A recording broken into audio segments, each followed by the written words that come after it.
You look fabulous. All the better for seeing you. Sherry, there's a change of location, darling. Look at you. Yes, I'm my daughters, because I blew up on Wednesday, Richard. You don't need to know. So everything blew up. In fact, I was telling the girls, even my legs started to vibrate the other day. I don't quite know what's going on with my body, Richard. But people pay good money. That's all you need to know. Exactly. Oh. And there you have it, a 3-week hiatus from Soapy Dick, and the girls are back.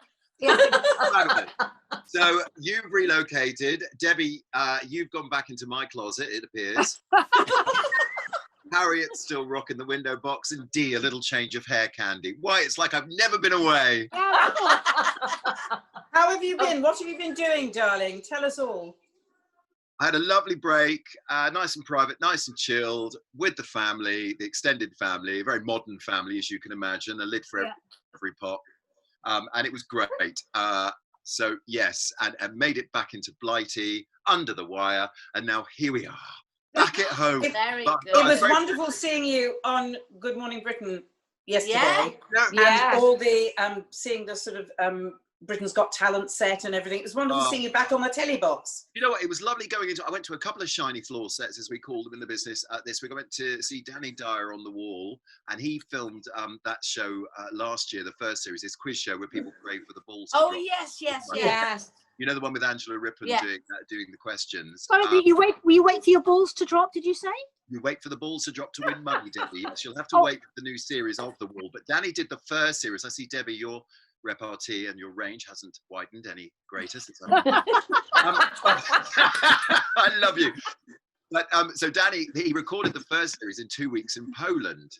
And I said to Danny, I said, I remember doing a pilot in Rome, because very often these quiz shows come from another territory, and you go over to where the set is built and you perform, but it's with obviously the native audience. And I said to Danny, I said, well, I did a pilot in front of the Italians, you know, and I said, how was it like doing it in front of the Polish? And he said, well, I didn't get much out of them, Rich. And I said, what I learned when you're doing any kind of pilot or show with people who you know, don't know your native tongue, is it's that game or thing of going, when you're landing a gag, you go like that, hey! You just present the audience, and they go, ah, hey. But so the Wall is coming back soon. And as you said, Harriet, it was great to be back on the BGT set. It's extraordinary. It's weird. It's like rather like being away from you ladies for 3 weeks. It's like we've never said goodbye. But it is extraordinary just being back, because of course when we first started chatting all those months ago, you didn't imagine ever going back into a studio or feeling the heat of the lights. But it's not just me, Harriet. You've been treading the boards, you old hoofer. I know, dear. I can't help myself. My wig is so big, darling, you'd be proud of me. It's a very good wig, that. It looks amazing. And we're going to see her on Sunday. We're going to see her. Yes, tomorrow. Oh, we can't wait. Fantastic.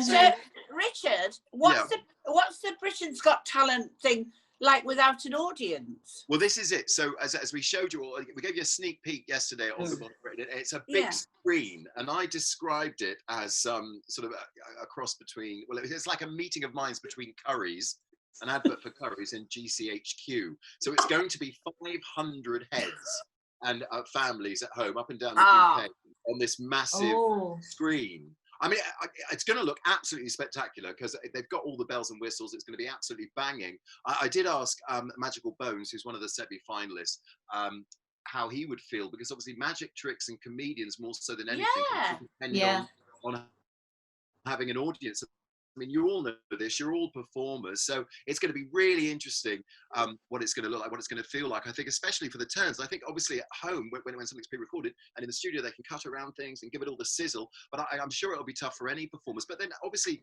Harriet, you know, you're playing to a socially distanced audience in the theatre as well, so it must be quite hard. But it is hard, except that it is, but there's still there's that connection you have with an audience that is unlike anything else. And it doesn't matter if, as we know, two men and a dog occasionally on an empty theatre.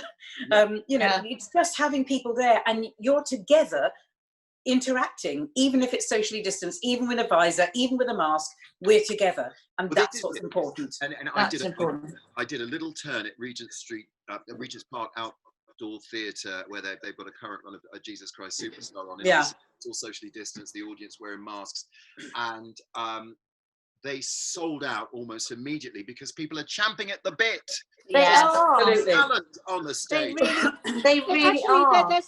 there is a petition running at the moment. I don't know if you've seen it, to say, you know, like dine out, eat out, and to, you know, for £10 off. And they're saying, could you do that in the theatre? So it's if you go to the theatre, then would the government pay to have one? They pay for one seat, so you buy a seat and they pay for a seat. That's a fantastic idea. That would be so great. Will they? And what gets me is, like, I was on a plane recently, Richard, and sitting, and there's no socially distancing on planes at all. I was sitting really close to somebody. I don't know if you have flown recently, apart from Debbie, who's in my bubble. So that she was that side. There was somebody else I'd never met that side, very close, wasn't wearing her mask, and I thought, you know, it's ridiculous that we can't do something in theatres. And also the thing about fogging. Have you heard about the fogging thing? Fogging. And I thought, it's genius. Fogging, did you say? What is fogging? Yeah. And I Fogging thought, is why where- not do that?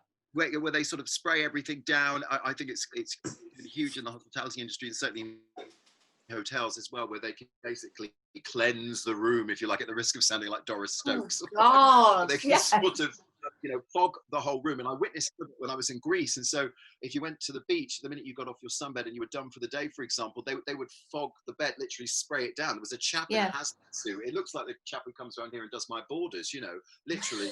Steady. Too much information, darling. Well, I told you about my Virginia Creeper. It's absolutely out of control. She's going to come down. She's going to have to come down. She's not been looked at since lockdown's finished.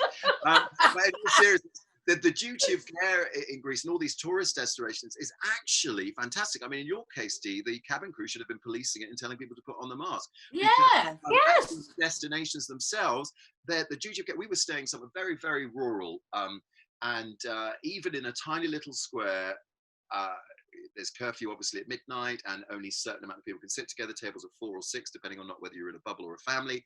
And they were totally across it. And I remember walking in the square, just myself and the ball and chain, completely empty. A couple of people obviously touting for you to sit at some tavernas, and all of them were wearing masks. And that's what should be happening, you know? Yes, Exactly. And we were in Denmark, right? And we went into a restaurant, and actually they told us off for standing too close to them in a table. And they've, you know, and they've had the best sort of results with everything, because they've just taken responsibility. They haven't been too stringent, but they're getting the results. And I think they're all very aware of social distancing. And I think that's what we have to all take responsibility for that. We do. What I did notice, you'll love this, ladies, at the risk of setting up something that you won't love. It's a bit of a minefield, that, isn't it? But anyway, I hope it tickles you. So when we're in Greece, obviously you can imagine the waiters. Well, some of us look better than others with masks on, right? yes. So, I mean, Dee, obviously, all of you, you've got lovely peepers. Mine are so tiny, particularly first thing in the morning when I get up for GMB and the eye drops are going in and all that sort of thing. And I'm glassy-eyed at the best of times, as we established during lockdown, and that's not changed. And you'd get these waiters coming over to you, literally. And I actually went to a restaurant which is where Shirley Valentine was filmed, right? I know exactly where you were. Yeah, beautiful spot. Beautiful spot. And the waiters are all wearing these masks. They've got the dark, you know, swarthy looks, and they've got these eyes with these eyelashes like doe-eyed Bambis, and they literally lean over like that and go, you know, what can I get you? And you're like, oh yeah. Oh my God. Yassa. A bit of everything. Now I know why Shirley Valentine came here. Some people it really, really suits. And, you know, I have the sort of eyes that when you look straight into you feel like you're going to be digested over a period of 1,000 years in excruciating agony, whereas other people, of course, have eyes that you just fall into and go, oh. Oh no, you've got gorgeous eyes. We love you. You know, the only thing with this, all this stuff, is that I was at a restaurant yesterday. Now I think this is weird. You might not think so. So 2 very pretty boys serving us and stood away from us, and they took our order, and then they gave us this sort of bucket. So they said, when you finish eating, could you put all your utensils into that bucket, because we don't want to touch whatever has been in your mouth. Right. And I thought that was very strange thing to say to a lady of a certain age. or Really? How rude. a little bit hopeful, I think. You know, and he did. He said, please. And I thought, you're making this a very distasteful experience. And you're such a pretty boy, and I rather liked you in the beginning, and I didn't like him at the end. So Got off you now. don't you think that's weird, isn't it? It is. Put your stuff in a bucket. I suppose because we're not allowed to touch the same condiments or the same cutlery, and you just think, oh my goodness me. So I think it's safety first, isn't it? During the the AIDS epidemic in the 80s, it was a case of, and 90s, it's a case of rubber up and get on with it, right? Safety first. So all we got to do is mask, get your sanitizer out, and wash your hands. Then I'm sure we can rub along, so to speak. I think so. I really hope so. It's just great, Sherry. I feel like I'm it's like at home with Jackie Collins. It's just extraordinary. That's a lovely bit of pleather going on in the background as well. And look, it's great. Oh, it's fantastic. Oh, that's a welcome nice back, description. darling, and we will see you. We will see you next week. We have missed you so So much. much. Love you to pieces. Love you to pieces. It really is a joy to see you. It's great. Would you, Dee, that lipstick as well? Would you say that's tangerine or geranium? No, it's definitely a tangerine. It's good. Tangerine, I think, darling. Yes. Yeah, well, she's got It's my new tangerine in her lipstick. mouth. Have a wonderful night at the theatre. Break a leg, Harriet. I love Thank you you. all. And Dee, Love you. give Bye. Debbie, give my love to the closet. It's been a long time since I've been in it. God bless you.